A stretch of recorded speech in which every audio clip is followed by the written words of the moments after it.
안녕하세요. 소요입니다. 지금 저를 포함해서 많은 분들이 아이폰 14을 기다리고 계신 타이밍인데요. 지금 아이폰 14을 향해 기다리고 있는 와중에 오늘 제가 가져온 건 아이폰 7입니다. 14 나누기 2인 아이폰 7입니다. 아이폰 7이 어느새 2016년 9월에 출시를 했다 보니까 이것도 7년이나 된 폰이더라고요. 7년 전 핸드폰인 아이폰 7과 그리고 현재까지 최신 폰인 아이폰 13 프로와 비교를 해보면서 리뷰를 해보겠습니다. 아이폰을 제가 7을 쓰다가 10S로 넘어갔으니까 이게 제가 마지막으로 썼던 홈 버튼이 있는 아이폰이었어요. 제가 쓰던 컬러는 이 핑크였고, 뭔가 이때는 핑크를 사고 싶었던 그런 기분이었습니다. 그리고 지금 봐도 꽤 잘 산 것 같아요. 패키지는 13 프로랑 비교하면은 여기 훨씬 두꺼운 거 보이시죠? 그리고 이때는 뭐랄까 지금은 되게 간소하게 정말 딱 필요한 것만 들어있잖아요. 핸드폰이랑 케이블이랑. 근데 이때는 풀 패키지로 이어폰도 주고 충전기도 주고 그리고 옛날에 이때는 라이트닝이랑 3.5mm 헤드폰 잭 어댑터 이것까지 줬었었네요. 핸드폰 자체 사이즈는 가로 67.1mm, 세로 138.3mm, 두께는 7.1mm, 무게는 138g으로 애플에서 얘기하고 있습니다. 지금 아이폰 13 프로의 공식 무게가 203g인데 확실히 한 손에 들 때 가벼움이 좀 달라요. 그리고 이때 후면 카메라도 하나뿐인데 심지어 그리고 엄청나게 조그맣죠, 지금 보기에. 그래서 예전 아이폰의 그 느낌이 완전히 살아있는 것 같습니다. 물론 이 디자인 자체는 뭐 아이폰 지금 SE 3세대와도 거의 유사한 걸로 알고 있어요. 지금 아이폰 13 프로 제가 쓰고 있는 건 사실 좀 뭐랄까 던져도 안 깨질 것 같은 느낌이 들 정도로 되게 단단한 그런 느낌이 들기도 하는데 이때는 잘못 까을거 앉으면은 부러질 것 같은 좀 여리여리하고 그런 느낌이 듭니다. 칩셋의 경우는 지금 아이폰 13 프로가 A15 바이오닉 칩을 탑재를 하고 있으면 이때 아이폰 7은 A10 퓨전 칩이 탑재되어 있습니다. 방수 같은 경우는 최대 수심 1m, 최대 30분. 그에 비해 아이폰 13 프로는 최대 수심 6m에 최대 30분을 버티는 방수 등급을 가지고 있고요. 아이폰 7의 방수 등급은 SE 3세대와도 동일합니다.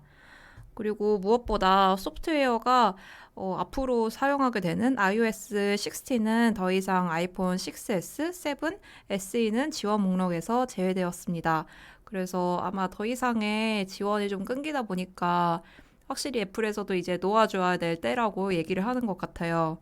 그리고 블루투스 4.2 그리고 페이스 아이디 대신 터치 아이디를 제공하고 있고 페이스타임도 모두 제공하고 페이스타임 중 쉐어플레이도 가능합니다. 배터리의 경우 무선 충전이 지원되지 않고 동영상으로 최대 13시간 그리고 오디오 재생이 최대 40시간 지원한다고 공식적으로 나와 있는데 아, 이게 뭐 제 배터리가 오래돼서 그러기도 하겠지만 근데 다 배터리가 되게 빨리 닳아간다는 거는 옛날에 아이폰 쓰셨던 분들이면 다 공감을 하실 것 같아요. 그래서 저도 보조 배터리가 포함된 그 애플 공식 케이스가 있었거든요. 그게 되게 비쌌는데 그거를 사서 그 무겁게 끼고 다녔던 기억이 납니다. 그게 아니면은 보조 배터리를 특히 여행 갈 때 이럴 때는 보조 배터리 같은 걸 꼭 들고 다녀야 될 만큼 되게 그 충전에 대한 그 압박감이 되게 컸었던 그런 기억이 있어요, 저는. 그리고 성능을 뭐 비교를 하면 안 되겠지만 혹시 해서 긱벤치를 돌려보았습니다. 아이폰 7과 아이폰 13 프로의 긱벤치 스코어는 이렇게 나옵니다. 이때는 후면 카메라도 하나만 있었고, 물론 실제 성능은 뭐 그때는 당연히 호평을 많이 받았던 것 같아요. 물론 지금이랑 비교하면은 당연히 비교가 안 되긴 합니다. 그리고 인물 모드가 아이폰 10부터 지원이 됐잖아요. 그래서 약간 그게 아이폰 사진 카메라 역사의 약간 분기점 같은 그런 느낌이 살짝 있죠.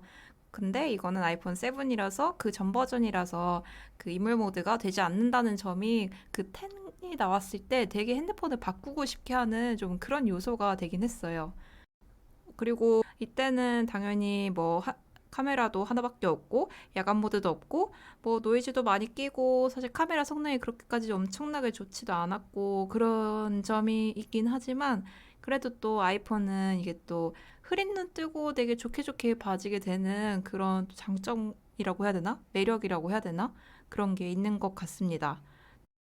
아니, 근데 이거를 사진을 찾아보고 그리고 비교를 실제로 해봤는데 좀 안 좋은 것처럼 얘기를 했는데 그래도 좋아요. 좋은데 아이폰 13 프로랑 비교를 하면은 아무래도 좀 부족한 점이 있다. 이 정도로 이해해. 지금까지 아이폰 7에 대해서 간단하게 살펴보았는데요.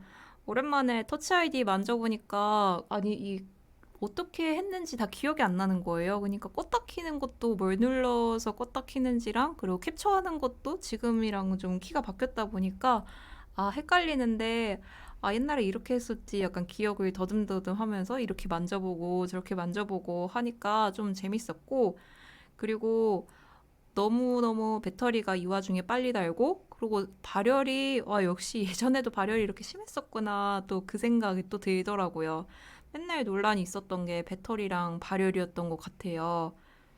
이게 또 충전을 하면서 카메라 촬영도 몇 번 해보니까 진짜 너무 뜨거워지는 거죠. 저는 옛날 물건을 뭐 잘 버리는 성격이긴 한데, 근데 핸드폰 같은 경우는 좀 애착이 많이 생기는 것 같더라고요. 사실 이렇게 맨날 맨날 살면서 핸드폰만큼 계속 쥐고 나에 대해서 저장하고 그런 게 있나 싶으면은 정말 핸드폰이랑 그리고 뭐 워치 정도 말고는 이렇게 하루 종일 붙어 있는 게 잘 없거든요. 그러다 보니까 여러모로 애착이 많이 생겼었고 또 이 핸드폰을 보니까 옛날에 내가 이걸 가지고 어디 여행 갔었지 뭐 아니면은 뭘 했었지 막 그런 게 다 떠오르면서 약간 또 추억에 젖는 그런 시간이 되었던 것 같습니다. 7년 전에 나왔지만 아직도 보면 예쁘고 좀 이렇게 애틋해지는 아이폰 7 리뷰는 여기까지 마치겠습니다. 오늘 영상 여기까지고요. 오늘도 긴 영상 시청해주셔서 감사합니다.